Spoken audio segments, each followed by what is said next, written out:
जाता है। तो नव निश्चयवादी विचारधारा के अनुसार न तो प्रकृति का मानव पर पूर्ण नियंत्रण होगा और न मानव प्रकृति का विजेता होगा, अर्थात मानव और पर्यावरण, मानव और प्रकृति दोनों एक दूसरे से अंतर संबंधित होंगे, दोनों एक दूसरे को प्रभावित करने का कार्य करेंगे। अर्थात पर्यावरण है वो मानव पर प्रभाव डालेगा और मानव अपनी क्षमता से पर्यावरण पर भी प्रभाव डाल सकता है, उसमें कुछ परिवर्तन उसके द्वारा किया जा सकता है। दूसरी बात, नवनिश्चयवादी जो विचारधारा है वो मानती है कि मानव उन्नति के लिए आवश्यक है कि मानव प्रकृति का सहयोग करे, यही नवनिश्चयवाद है।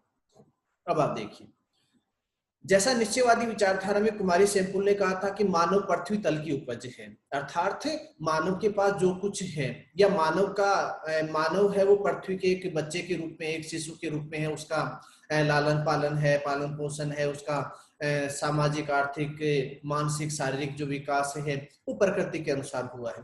तो यहाँ पे नवनिश्चयवादी जो विचारक हैं, जो विचारधारा है वो मानती है कि मानव प्रकृति का सहयोग करे, अर्थात प्रकृति पर निर्भर रहते हुए मानव अपनी आवश्यकताओं की पूर्ति करेगा। तो मानव को भी किसका सहयोग करना होगा, किसका सहयोग लेना होगा, प्रकृति का उसको सहयोग भी लेना होगा। यही नवनिश्चयवादी विचारधारा है। अगली बात अपन करें तो जैसा अपन ने बात की कि निश्चयवादी जो विचारधारा है उसका प्रारंभ तो अपन ने कहा था कि जर्मनी से हुआ है। संभववादी विचारधारा में अपन ने कहा कि संभववादी विचारधारा का जो प्रारंभ है, जो जन्म है, वो फ्रांस से हुआ है।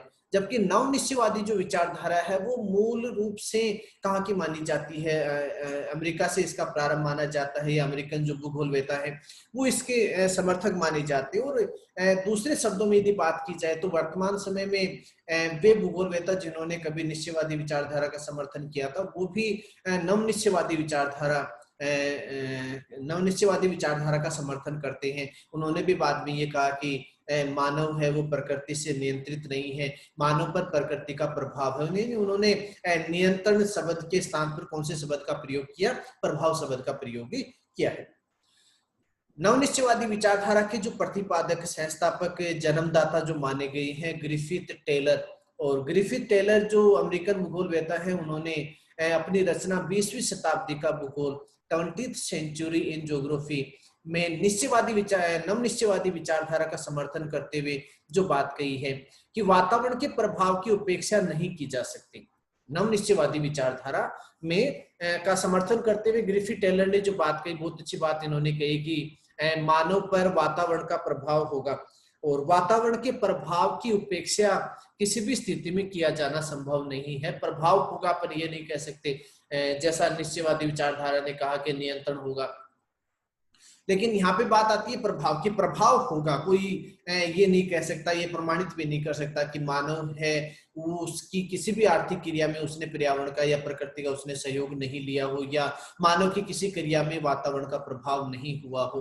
तो ग्रिफिथ टेलर सीधे शब्दों में जो बात कहते हैं कि वातावरण की प्रभाव की जो उपेक्षा है वो कहीं भी नहीं की जा सकती, अर्थात मानव और मानव की आर्थिक क्रियाओं पर, मानवीय क्रियाओं पर वातावरण का प्रभाव होगा।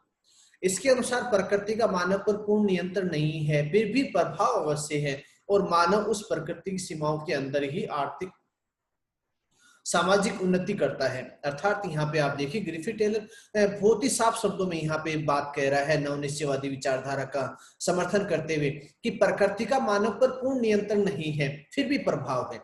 अपने प्रारंभ में भी बात की कि निश्चयवादी विचारधारा तो मानती थी कि नियंत्रण किसका, प्रकृति का, किस पर, मानव पर। संभववादी विचारधारा ने क्या कि मानव है वो कुछ भी कर सकता है, मानव प्रधान होगा, प्रकृति केवल एक सलाहकारी संस्था, उसको माने या न माने, लेकिन तो मानव है वो पूर्ण रूप से परिवर्तन कर सकता है। लेकिन यहाँ पे नवनिश्चयवादी विचारधारा कह रही कि प्रकृति का मानव पर पूर्ण नियंत्रण नहीं है, बिल्कुल साफ है, फिर भी प्रभाव अवश्य, प्रभाव होगा। प्रभाव की बात अपन भी कह रहे कि मानव पर प्रकृति का प्रभाव है, मानव है वो प्रकृति को प्रभावित भी करता है, पर्यावरण को, वातावरण को प्रभावित करने का कार्य भी करता है।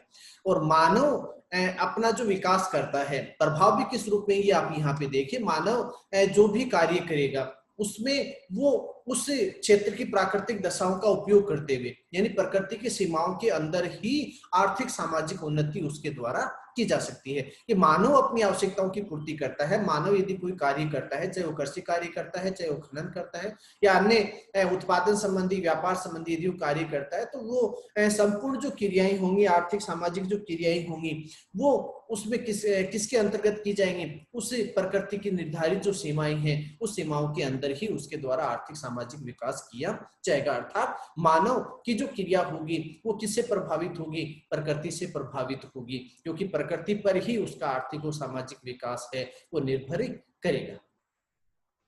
ग्रिफिथ टेलर ने नव निश्चयवादी जो विचारधारा है उसको वैज्ञानिक निश्चयवाद व रुको व जाओ निश्चयवाद भी कहा है। ग्रिफिथ टेलर की जो मानव भूगोल से संबंधित जो रचना है 20वीं शताब्दी का भूगोल, उसमें नव निश्चयवादी विचारधारा का समर्थन करते हुए ग्रिफिथ टेलर ने कहा कि ये नव निश्चयवादी जो विचारधारा है, जिसको वैज्ञानिक निश्चयवाद कहा जाता है, उसको रुको व जाओ निश्चयवाद की संज्ञा दी गई है। किसके द्वारा? ग्रिफिथ टेलर के द्वारा। ये क्वेश्चन है वो काफी पूछा हुआ भी है कि रुको व जाओ निश्चयवाद, स्टॉप एंड गो जो विचारधारा है वो किसके द्वारा प्रतिपादित की गई? तो वो उसका प्रतिपादन किसके द्वारा किया गया है? ग्रिफिथ टेलर के द्वारा। और ग्रिफिथ टेलर ने रुको व जाओ निश्चयवाद किसको कहा है? नव निश्चयवादी